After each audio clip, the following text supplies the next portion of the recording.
وہ محنت اپنی جگہ کے اوپر ہے کہ اللہ کے سامنے ہم نے آہوزاری کرنی ہے، مگر آپ کے عملی اقدامات ان مسائل کو حل کرنے کے لیے کیا ہوتے تھے؟ عام طور پہ مدینہ کے اندر اگر بزنس کسی کے ہاتھ میں تھا تو پرائمریلی یہود کے ہاتھ میں تھا۔ یہود نے ہمیشہ کاروبار کو اپنے قبضے میں رکھا ہے، اسی اعتبار سے اسی وجہ سے اللہ رب العزت نے دنیاوی اعتبار سے انہیں ہمیشہ طاقتور بھی رکھا ہے۔ آپ نوٹس کریں کہ مسجد کے اندر نیلامی ہو رہی ہے، مسجد کے اندر آکشن ہو رہا ہے، اس کو کوئی نہیں کہہ رہا کہ دنیاوی باتیں ہو رہی ہیں، نہیں ہونی چاہیے وغیرہ وغیرہ، آپ مسجد میں بیٹھ کے آکشن کر رہے ہیں۔ کہنے کا مقصد یہ ہے کہ آپ صلی اللہ علیہ وسلم دنیاوی پرابلمز کو حل کرنے کے لیے دنیاوی سولوشنز بتا رہے ہیں۔ آپ بحیثیت مسلم اور مسلمانوں کے سردار آپ کیا کرتے ہیں؟ آپ مدینہ میں آ کے ایک پیرلل مارکیٹ سیٹ اپ کر دیتے ہیں۔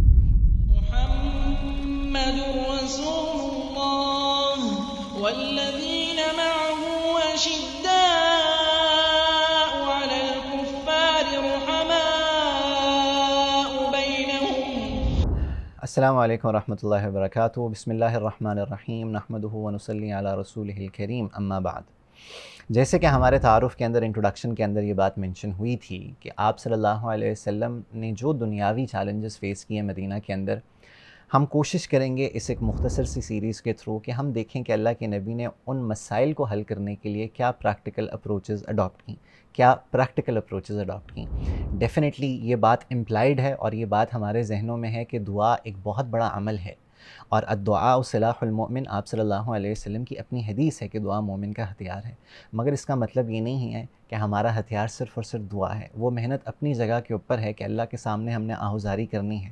مگر آپ کے عملی اقدامات ان مسائل کو حل کرنے کے لیے کیا ہوتے تھے؟ اس میں جو پہلا مسئلہ میں اور آپ ڈسکس کریں گے تو وہ مسئلہ ہے مدینہ کے اندر مالی بحران کا۔ آج اگر ہم اپنے آپ کو دیکھتے ہیں اور ہم جس ملک میں رہ رہے ہیں، ہم بھی اس چیز کو فیس کر رہے ہیں، ہم بھی مالی بحران کو، فائنانشیل پرابلمس کو، اکنامک کرنچز کو میں اور آپ بھی فیس کر رہے ہیں۔ اللہ کے نبی نے بہت زیادہ فیس کیا ہے، اور ہمیں مدینہ کا ایٹماسفیئر تھوڑا سمجھنا پڑے گا کہ آپ کے سامنے جو آبادی تھی، وہاں پہ مدینہ کے لوگ بھی تھے جو مالی اعتبار سے کسی نہ کسی اعتبار سے ایک نچلے طبقے میں آتے تھے، اور آپ کے سامنے مہاجرین بھی تھے جو اپنا سب کچھ چھوڑ چھاڑ کے مکہ سے ہجرت کر کے مدینہ آ رہے تھے۔ آپ صلی اللہ علیہ وسلم کے سامنے یہ جو مالی بحران تھا، اور پھر آپ کی سوسائٹی آئسولیٹڈ ہے دنیا سے، آپ صلی اللہ علیہ وسلم نے اس کے لیے کیا پریکٹیکل اپروچز اڈاپٹ کی ہیں؟ اگر ہم مدینہ میں جاتے ہیں تو ہم یہ دیکھتے ہیں کہ مدینہ بیفور ہجرہ ویسی فائنانشلی اتنا ویل آف نہیں تھا۔ عام طور پہ مدینہ کے اندر اگر بزنس کسی کے ہاتھ میں تھا تو پرائمریلی یہود کے ہاتھ میں تھا۔ یہود نے ہمیشہ کاروبار کو اپنے قبضے میں رکھا ہے، اسی اعتبار سے اسی وجہ سے اللہ رب العزت نے دنیاوی اعتبار سے انہیں ہمیشہ طاقتور بھی رکھا ہے۔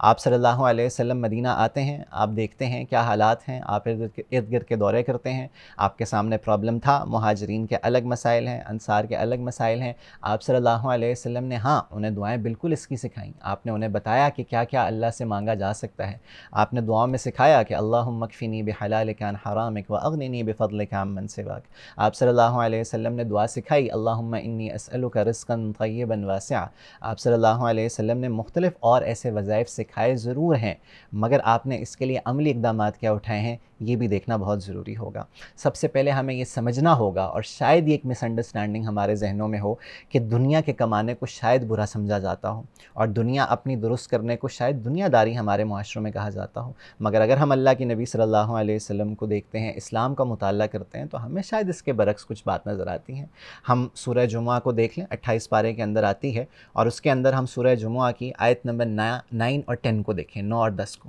اس کے اندر اللہ تعالیٰ آیت نمبر 9 میں کیا فرماتے ہیں کہ یا ایھا الذین آمنوا اذا نودی للصلاۃ من یوم الجمعہ فاسعوا الی ذکر اللہ وذروا البیع، کہ اے ایمان والوں، جب تم جمعے کی ندا سنو، جمعے کی اذان سنو، تو خرید و فروخت کو چھوڑ دو اور اللہ کے ذکر کی طرف دوڑو، اللہ کے ذکر کی طرف جاؤ، یعنی کہ جمعے کی نماز کی طرف متوجہ ہو۔ مگر اگلی ہی آیت میں، آیت نمبر 10 کے اندر اللہ رب العزت ہمیں کیا کہتے ہیں کہ فَإِذَا قُضِيَتِ الصَّلَاةُ فَانتَشِرُوا فِي الْأَرْضِ وَابْتَغُوا مِن فَضْلِ اللَّهِ، کہ جب نماز مکمل ہو جائے تو اب مسجد میں ہی نہ بیٹھے رہنا کہ ہم نے تمہیں کہا تھا کہ جمعے کی اذان ہو تو مسجد میں چلے جاؤ، اب اگر نماز پڑھ چکے ہو تو وہیں نہ بیٹھے رہنا، بلکہ کیا کرو کہ اللہ کی زمین میں پھیل جاؤ اور اللہ کا فضل تلاش کرو، یعنی کہ اللہ رب العزت نے جو تمہارے لیے رزق رکھا ہوا ہے اس کو تلاش کرو۔ اسی طرح ہم ایک مشہور حدیث ہے، ہم بچپن سے سنتے آئے ہیں، ابو داؤد کے اندر بھی آتی ہے، اسی طرح ابن ماجہ کے اندر بھی آتی ہے، کہ آپ صلی اللہ علیہ وسلم کے پاس ایک صحابی آتے ہیں آپ سے کچھ مانگنے کے لیے، دنیاوی اعتبار سے کوئی وسیلہ، کوئی ریسورس مانگنے کے لیے آتے ہیں کہ یا رسول اللہ مالی اعتبار سے بہت برے حالات ہیں۔ آپ صلی اللہ علیہ وسلم ان سے پوچھتے ہیں کہ مجھے بتاؤ تمہارے گھر میں کچھ نہیں ہے؟ تو ان صحابی نے کہا کہ یا رسول اللہ ایک کپڑا ہے، ایک کپڑے کا ٹکڑا ہے، ان میں سے کچھ کو ہم پہن لیتے ہیں، اپنے لباس کے لیے اختیار ہم نے اس کو کر لیا ہے، اور کچھ کو بچھا لیا ہے جس کے اوپر ہم سو جاتے ہیں، اور ایک لکڑی کا پیالہ ہے جس سے ہم پانی پیتے ہیں۔ آپ امیجن کریں کہ فقر کا کیا عالم ہوگا ہمارے ملک میں، جو کہ غریب ملک ہے اور غرباء کی ایک اچھی بلی تعداد ہے، شاید یہ غربت بہت کم ہو یا پھر نہ ہو کسی کے گھر بھی۔ کتنی شدید غربت ہوگی کہ صرف یہ دو چیزیں ہیں۔ اللہ کے نبی نے ان کو کچھ نہیں دیا، بلکہ اللہ کے نبی نے ان سے کہا کہ وہ دونوں میرے پاس لے کر آؤ۔ وہ صحابی وہ دونوں چیزیں آپ صلی اللہ علیہ وسلم کے پاس لاتے ہیں، اور آپ صلی اللہ علیہ وسلم مسجد میں بیٹھے ہوئے ان چیزوں کو بیچتے ہیں، اور آپ یہ کہتے ہیں میں یشتری آدھا، کہ کون خریدے گا میرے سے یہ؟ تو ایک صحابی آپ صلی اللہ علیہ وسلم سے کہتے ہیں کہ یا رسول اللہ میں 1 درہم کا اس کو خریدوں گا۔ آپ صلی اللہ علیہ وسلم نے جب دیکھا کہ 1 درہم پرائس آ چکی ہے، تو آپ نے پرائس میں اضافہ کروایا، اور آپ نے کہا کہ میں یزید علی درہم، کوئی ہے جو درہم سے بھی اوپر اضافہ کر لے، کوئی ہے جو اس کے اندر اضافہ کر لے، زیادہ کر لے اس کو۔ آپ نوٹس کریں کہ مسجد کے اندر نیلامی ہو رہی ہے، مسجد کے اندر آکشن ہو رہا ہے، اس کو کوئی نہیں کہہ رہا کہ دنیاوی باتیں ہو رہی ہیں، نہیں ہونی چاہیے وغیرہ وغیرہ، آپ مسجد میں بیٹھ کے آکشن کر رہے ہیں۔ تو ایک صحابی کہتے ہیں کہ یا رسول اللہ میں 2 درہم کی خریدتا ہوں۔ آپ نے وہ دونوں چیزیں 2 درہم کی بیچی، آپ نے وہ 2 درہم ان صحابی کو دیے جو سوال کرنے آئے تھے، اور آپ نے ان سے کہا کہ 1 درہم سے کھانا خریدو اور اپنے گھر والوں کو جا کر دے کر آؤ کہ وہ اپنی بھوک کو مٹائیں، اور دوسرا درہم جاؤ بازار میں کلہاڑی خرید کر لاؤ اور پھر میرے پاس آنا۔ ان صحابی نے ایسے ہی کیا، کلہاڑی اللہ کے نبی کے پاس لے کر آئے، اور آپ صلی اللہ علیہ وسلم نے ان کو کہا کہ اس کو لے کر جاؤ جنگل میں،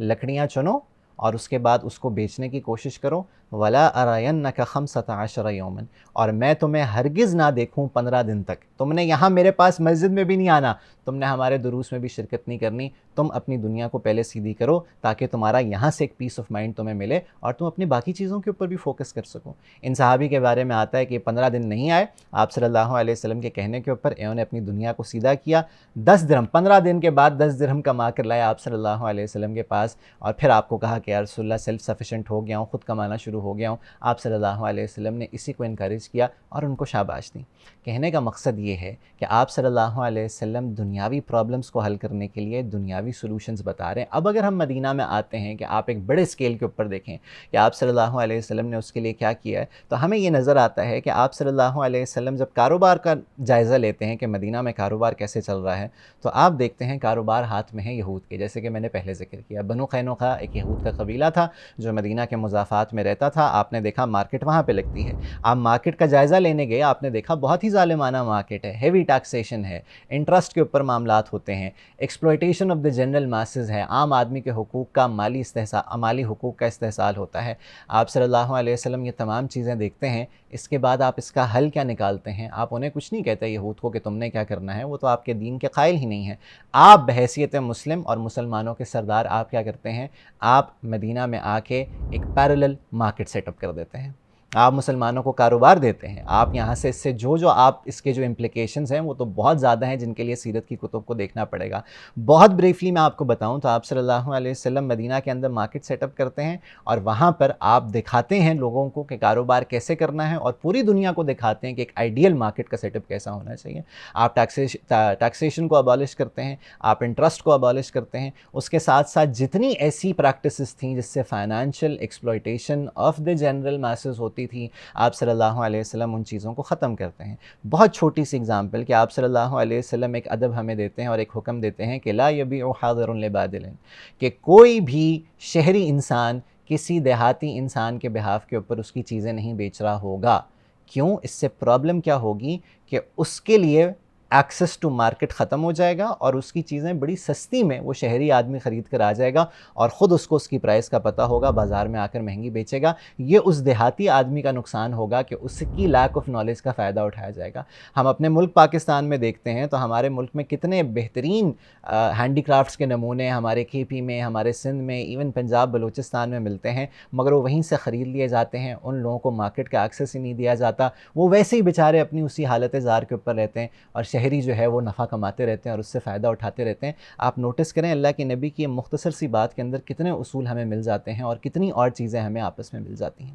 اسی طرح اللہ کے نبی ٹریڈ کے کاروبار کے ہمیں مختلف طریقے دیتے ہیں، مختلف اصول دیتے ہیں کہ تم کاروبار کرو. تم بے شک لوہے قرآنی کو مت لٹکاؤ اپنی دکان میں، لٹکانا ہے لٹکا لو. تم بے شک واللہ خیر الرازقین اپنی مارکیٹ میں تم نے اپنی دکان میں لگوانا ہے لگا لو، نہیں لگوانا نہ لگاؤ. مقصود کیا ہے کہ ان اصولوں کی بنیاد کے اوپر تجارت کر لو جو اللہ اور اس کے رسول نے تمہیں دیے ہیں، کامیاب ہو جاؤ گے. بے شک یہ چیزیں ہوں یا نہ ہوں، اگر یہ اصول ہوں گے تو تم کامیاب ہو جاؤ گے. تو کہنے کا مقصد یہ ہے کہ میں اور آپ اس چیز کو سمجھیں کہ دنیاوی مسائل کا دنیاوی حل ہوتا ہے. دعائیں جہاں پر ہوتی ہیں، وظائف جہاں پر ہوتے ہیں، سر آنکھوں پر ہیں اگر اللہ کے نبی صلی اللہ علیہ وسلم سے مل رہے ہیں، مگر اس کے ساتھ ساتھ ان کو حل کرنے کے لیے دنیاوی اپروچ بھی ہوتی ہے. دنیاوی معاملات کو دنیاوی طریقوں سے حل کرنے کے بھی طریقے ہوتے ہیں، اور اس کو ہرگز دنیا داری نہ کہا جائے، اس کو دینداری ہی کہا جائے، کیونکہ رسول اللہ صلی اللہ علیہ وسلم نے سکھائی ہے اور اللہ تعالیٰ کے احکامات کا اس میں اتباع ہے. اللہ تعالیٰ مجھے اور آپ کو ان چیزوں کو سمجھنے کی توفیق عطا فرمائے. جزاکم اللہ خیر. السلام علیکم ورحمۃ اللہ وبرکاتہ.